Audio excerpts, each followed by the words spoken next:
Merhaba, hoş geldiniz. Kanalıma ve mutfağıma sefalar getirdiniz. Bugün çok güzel bir menemen yapıyoruz ama turşuyla. Hadi buyurun geçelim tarife.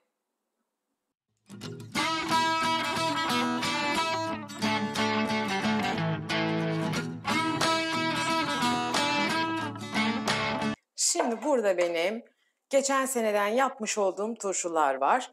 Bir tane böyle sarımsak turşumu da koydum. Top biber turşum ve sivri biber turşum. Hepsini koymanızı öneririm çünkü gerçekten çok lezzetli oluyor. Şöyle iri parçalar halinde kesiyorum. Eğer hiç denemediyseniz turşulu yumurtayı mutlaka denemelisiniz. Gerçekten çok leziz. Bir daha vazgeçemezsiniz. Ben çok sık yapıyorum, çok seviyoruz biz. Bu arada endişe duymayın lütfen sarımsak turşusu diye. Çünkü sarımsak turşusu uzun süre turşu haline geldiğinde hiçbir şekilde sarımsak kokusu kalmıyor. Ayrı bir lezzet katıyor. Mutlaka koymalısınız. Şimdi bu top biberleri de halka halka doğruyorum. Çok fazla ufaltmadan. Bütün turşularımı doğrayacağım ve ocağımızın başına geçeceğiz. Pişirmeye başlayacağız. Yapılışı da çok kolay gerçekten.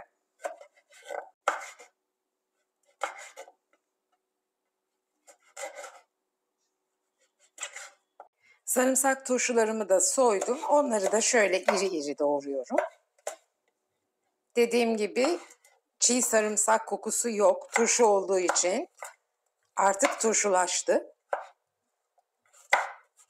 İri doğrayın, ufak doğramaya gerek yok. Ve doğrama işlemimiz bitmiştir. Tavamı ocağıma aldım. Bir 2 yemek kaşığı zeytinyağımı koydum. Hemen hiç beklemeden, tavamın fazla ısınmasına müsaade etmeden turşularımı ilave ediyorum. Turşularımı şöyle birkaç dakika sadece yağda kavuracağım.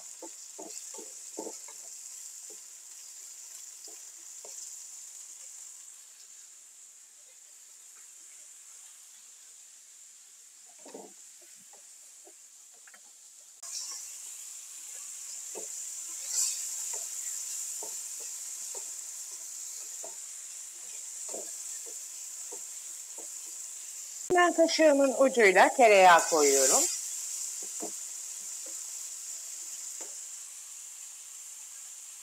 Bir yemek kaşığı salça koyuyoruz. Domates konmuyor turşu olduğu için. Mutlaka salça koyun ama. Salçayı da güzelce kavurun. Tabii turşu sulu bir gıda olduğu için, içinde su olduğu için sıçrama yapabiliyor. Yapacak bir şey yok arkadaşlar. Yemeğimizi yaptıktan sonra temizleyeceğiz.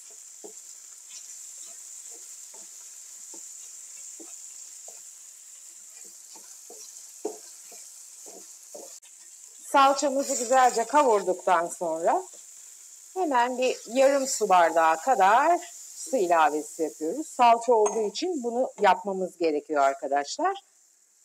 Ve yavaş yavaş kaynatacağız suyumuzu. Tuz koymuyorum çünkü turşularımız zaten tuzlu. Birkaç dakika içerisinde şimdi salçamız da kaynayacak. Soğuk su koyduğumuz için ancak kaynayacak. Nefis bir renk ve koku oluştu. Yapmalısınız, denemelisiniz, bayılacaksınız. Fokur fokur kaynıyor. Kaşığımızla güzelce karıştırarak iyice yoğunlaştırıyoruz. Bakın görüyorsunuz sos haline geldi. Salça yoğunlaştı ve çok lezzetli oldu. 3 adet çırpılmış yumurtamızı şimdi yemeğimize ilave ediyoruz. Arzu edenler bütün olarak da koyabilirler. Ama bu çırpılmış şekilde menemen usulü yapıyoruz. Yavaş yavaş çok fazla hemen karıştırmadan yumurta hem pişecek hem karıştıracağız. İyice bir özdeşleşmiş olacak o zaman yemeğimiz. Hafif hafif karıştıra karıştıra yumurtamızı katılaştırıyoruz. Kimisi yumurtayı biraz daha cıvık sever, kimisi katı sever. Ben de biraz hafif sulu seviyorum. Çok fazla katılaşmış yumurta hoşuma gitmiyor. Şimdi yumurtamız güzelce katılaştı. Karıştırmayı bırakıyoruz. Birkaç dakika hemen üzerine peynir rendesi yapıyorum. Ben İzmir tulumu kullanıyorum ama normal kaşar, eski kaşar arzu ettiğinizi koyabilirsiniz. Hatta beyaz peynir de çok yakışıyor. Bu arada artık yumurtamın altını kısıyorum ve kapatacağım birazdan. Yumurtamız hazır, yemeğe bizi bekliyor.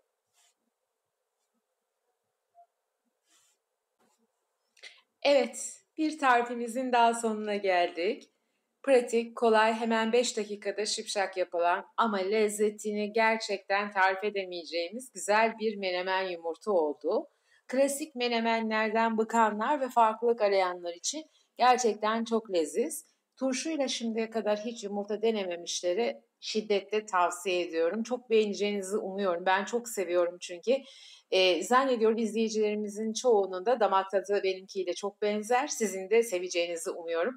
Bu dakikaya kadar sıkılmadan izlediğinizi düşünüyorum.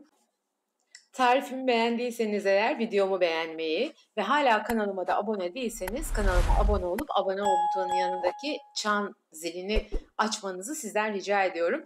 Bildirim zili gerçekten çok önemli. Paylaştığımız bütün videolar paylaşılır paylaşılmaz hemen size bildirilir ve bizden haberdar olmuş olursunuz. Hiçbir tarifimizi de kaçırmamış olursunuz.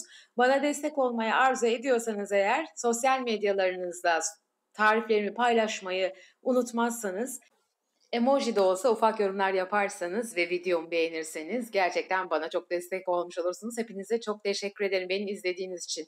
Kendinize iyi bakın, sevgiyle kalın, hoşça kalın.